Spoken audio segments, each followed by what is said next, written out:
Yeah, I'll just a quick update on some new items. Now, David Howarth put me onto this PROSES re-railer, and it's absolutely brilliant. I just thought I'd show it using some of my Locos which I've got, showing you just how easy it is to re-rail them. And these two here, I've got quite a lot of weird Locos, strange, with loads of axles, as you can see on that one. It's full of axles. It's a real pain to get back on, and I've got one that's even worse than that to put on.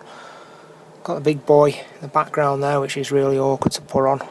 So many axles on it. And I thought I'll give this a go, and I'm well impressed with it. Get it in a box like that, and it's nicely packed, simple instructions. But again, there's no other device like it that I've seen on the market, so it's about time someone invented something like this.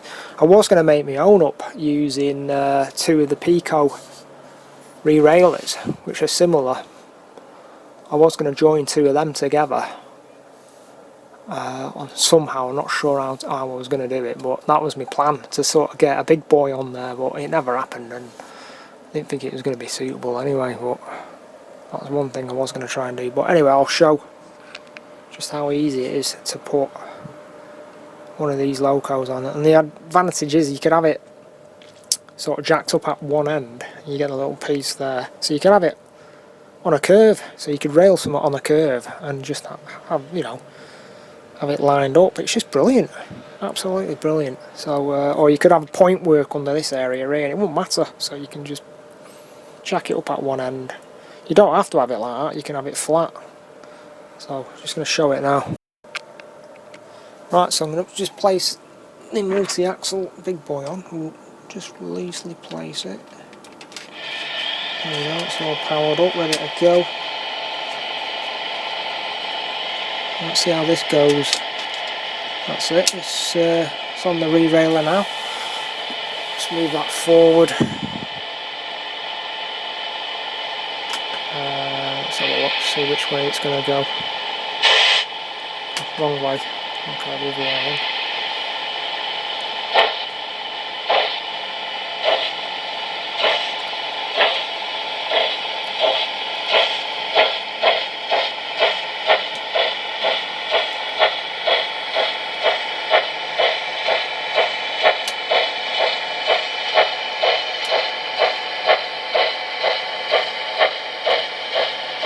Perfect.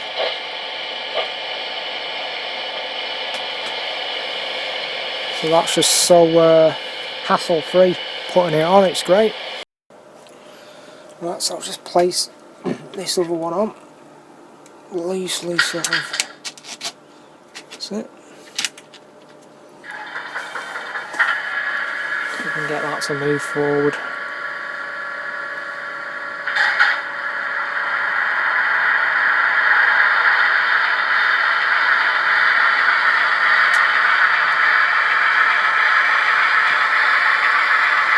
Perfect.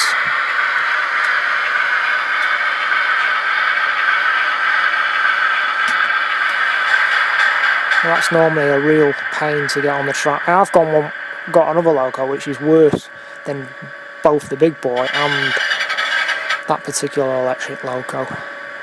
But that's in storage at the moment. But overall, I'm really impressed with this simple little device. Right, I just thought I'd show it over some point work. As you can see how I've got it set up there. It does take a bit of setting up and fine tuning just to get it over point work, making sure the contacts are right at the other end of the re-railer. So I'm just going to work that off now.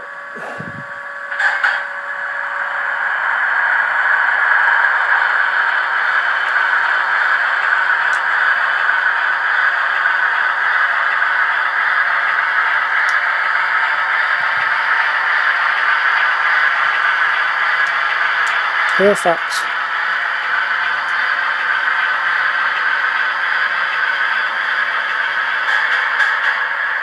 Well, I think on some models you can actually drive it back on the railer, but I'm not going to be using it for that. I'm just going to be using it purely for putting the logos on the track. And Obviously it come in handy for putting wagons on the track that are a bit awkward. Just put them on and let them go, and they'll just rail themselves properly. Multi-axle wagons like the big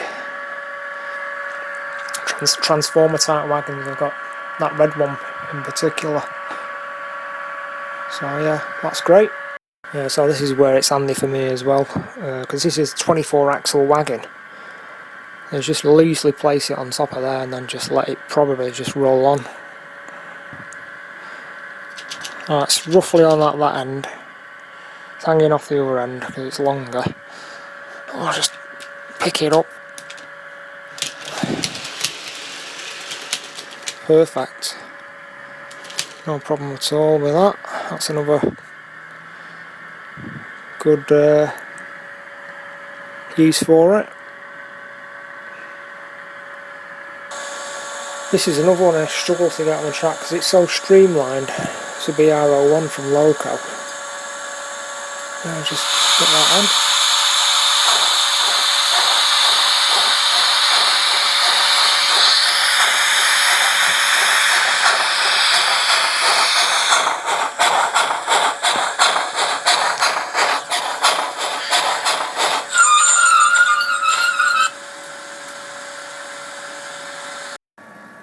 Oh yeah, of course, that's the finished St Martin's Gate with the illuminated clock tower and the added light below. That's virtually all done now.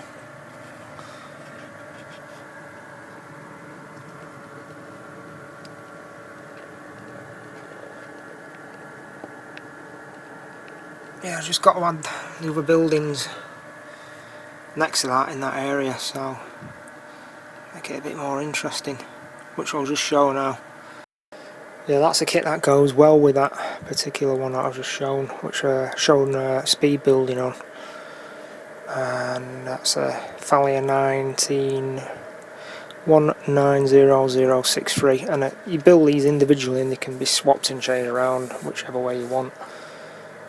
Really good kit.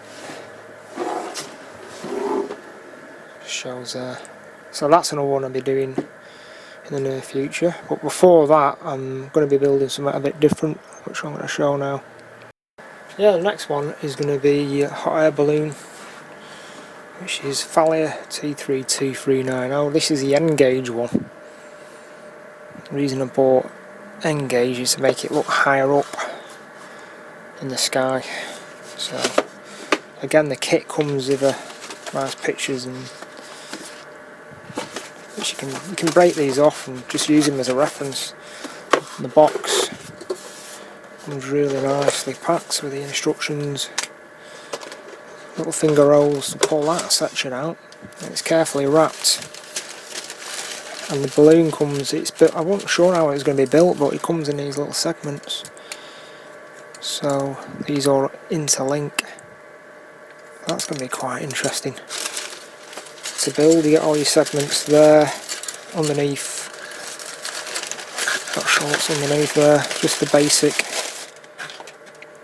basket and all the other bits that come with it. I think that's it really. It's nicely packed. Something a bit different. There is a kit you can get to illuminate the look like it's burning or fuel, but I'm not sure how that works. So that's something else a bit different. I'm going to be hanging that up in the apex where the clouds are on fishing line wire, I think. So that's that. The other thing I'm showing is Tamiya extra thin cement, and you get a nice little applicator. Really fine applicator with this. That's just for if you really want to control the amount of glue going into certain areas of a model. I've used similar sort of products in the past, but I'm going to give this Tamiya one a try. You've just got to be careful not to spill the bottle over, because that stuff will go everywhere if you knock it. It's a bottle which is square, so it's not going to tipple over easy, but even so, you could do with the there's a Tamiya paint holder that you can buy for holding items like this anyway, which I might get actually in the future. That's just another thing I'm going to try out. Another thing I'm going to try is I picked up another Orient Express coach. This is a slightly older version from Trix Marklin. This comes with an incandescent light, one in the middle. So I'm going to show how to take that apart for anyone who's got the older coaches like this. This is 23473. So I'm going to show how to take this apart and how to install an ESU lighting unit, which is pretty easy to install. It's just taking the coach apart, which is really tricky. So that's something else I'm going to be showing. Of course, which I've shown briefly in the past, is 149266 in brackets 26514 per truck set. So I'm going to be I was umming and ahhing about whether to run this because there's only ever been 200 of these made in 2 rail. But like I say, it's a wonderful set, absolutely stunning. So I'm probably going to try the Loco out. I'm going to have a look inside the Loco and